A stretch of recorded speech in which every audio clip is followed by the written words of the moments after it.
আমার কথা নয়, 64 প্রকারের অপরাধ আছে। অপরাধ এক রকমের নয়, 64 ধরনের অপরাধ। তার মধ্যে 62 প্রকারের অপরাধ ভগবান ক্ষমা করে, দুটো অপরাধ ক্ষমা করে না। একটা হচ্ছে নাম অপরাধ, আর একটি হলো বৈষ্ণব অপরাধ।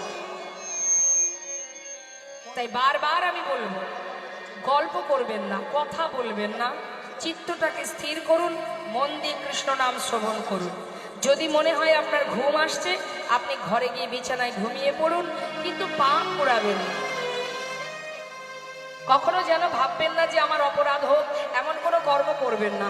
এখানে বসে গল্প করা মানে পাশে যে ভক্ত মন দিয়ে কৃষ্ণ নাম শুনছে তারও সমস্যা, আর তার যদি হরিনামে বিঘ্ন ঘটে যায়, আপনি কিন্তু অজান্তেই বৈষ্ণব চরণে অপরাধী হয়ে যাচ্ছেন। আর এটা তো ভালোই জানেন যে বৈষ্ণব চরণে অপরাধ করলে তার কি দুরবস্থা হয়। যেটা হয়েছিল নবদ্বীপে, একটা প্রমাণ দিই, সেটা হলো চপল গোপাল।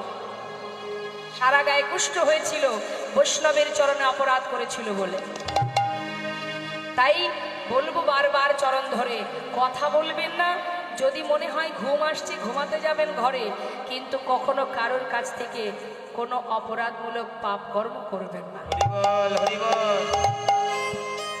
মহাজন বললেন, হরিনাম যদি কেউ করে, হৃদয় মাঝে কৃষ্ণ প্রেমের উদয় হয়। আর যদি হরিনাম কেউ শোনে, তাতে তার অজ্ঞানতার অন্ধকার দূর হয়ে যায়। বাবা আমার দিকে তাকায়, আপনার বাড়ি কোথায় বলুন? দেখুন, আমরা যে বাবা প্রকৃত জ্ঞান শূন্য, কেউ যদি আপনারা ভাবেন যে আমার প্রকৃত জ্ঞান আছে, হ্যাঁ, ভুল। আমরা সবাই অজ্ঞান হয়ে পড়ে আছি, আমাদের প্রকৃত জ্ঞান কারোরই নেই। মা বলুন আপনার বাড়ি কোথায়?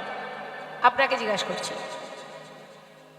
এইখানে বাড়ি আপনার? এখানে ঠিকানা, এখানে বাড়ি, তাই তো? জায়গাটার নাম কি? রাজারামপুর। এখানে আপনার বাড়ি, এটা আপনার ঠিকানা, তাই তো? আপনি এখানে থাকেন। এর আগে কোথায় ছিলেন? বাপের বাড়ি। বাপের বাড়িতে ছিলেন। তার আগে কোথায় ছিলেন জানেন না? আচ্ছা, যখন মারা যাবেন, মরতে তো সবাইকে হবে, মৃত্যুর পর কি এখানে থাকবেন? থাকবেন না। তাহলে কয়দিনের জন্য এখানে আসা? মাত্র কয়েকদিনের জন্য এখানে আসা।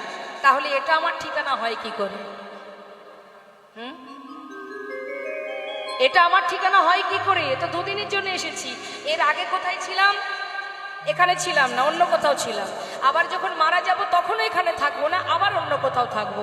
তাহলে এ তো দুদিনের জন্য আসা, কি করে এটা আমার ঠিকানা হতে পারে? এটা তো